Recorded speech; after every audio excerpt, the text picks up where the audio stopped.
Officials in Beijing are distancing the government from a commercial that's been widely condemned as racist. The ad for laundry detergent shows an African man's black color being washed off. China's foreign ministry says the commercial has not affected relations with African governments. CCTV's Rowie Ruttenberg reports. At first, it looks like a harmless flirtation. A Chinese woman washing her clothes, luring in an African worker who's been painting her home. But instead of a kiss, he's given a tablet, laundry detergent, then dunked into a washing machine. Moments later, he emerges Asian.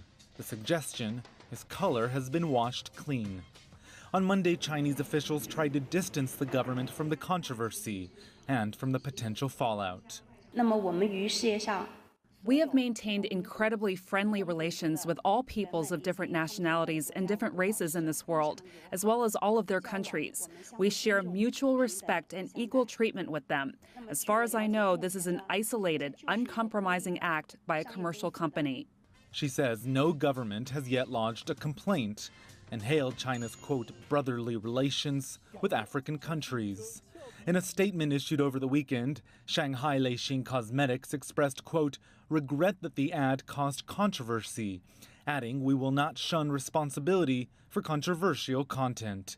We express our apology for the harm caused to the African people because of the spread of the ad.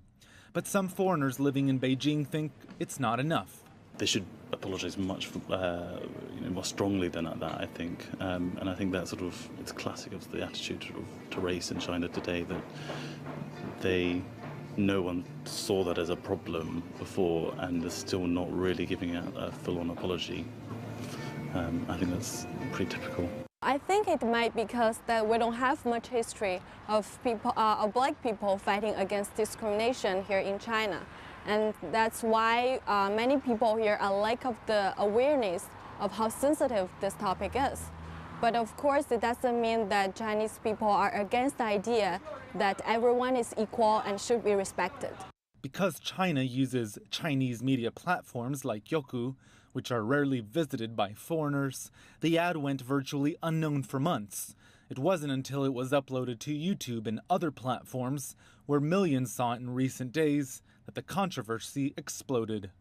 The official version released by the cosmetics company has since been removed, but copies continue circulating online of what some have called, quote, the most racist ad in the world.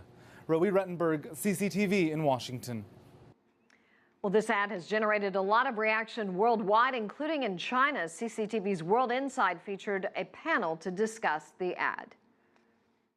The ad was basically playing on a stereotype that black people around the world have been fighting hundreds of years to combat against, And it's disappointing coming from a place like China when China has tried to project itself as an ally for black countries and people around the world.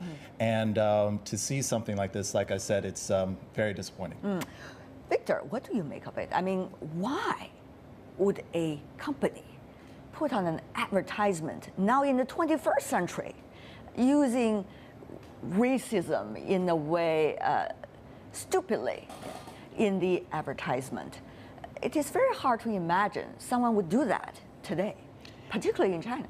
Indeed, I watched the replay of the commercial and I personally am completely disgusted by the insensitivity. Appalled also by someone who could do that. Indeed, not only the insensitivity, but also the racism and the prejudice embodied in that commercial. I actually condemn this commercial, and I don't think the company which released this commercial has apologized enough. This could actually be tantamount to a hate crime.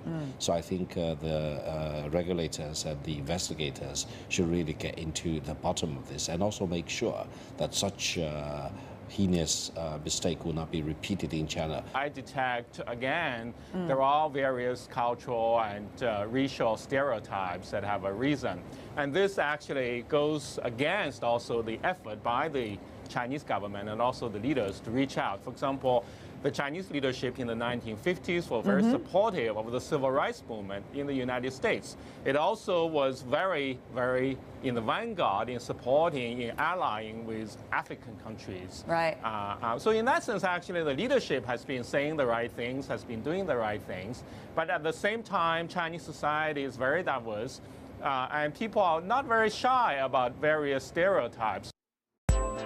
If you like what you just saw, follow us on social media and visit our website, cctv-america.com.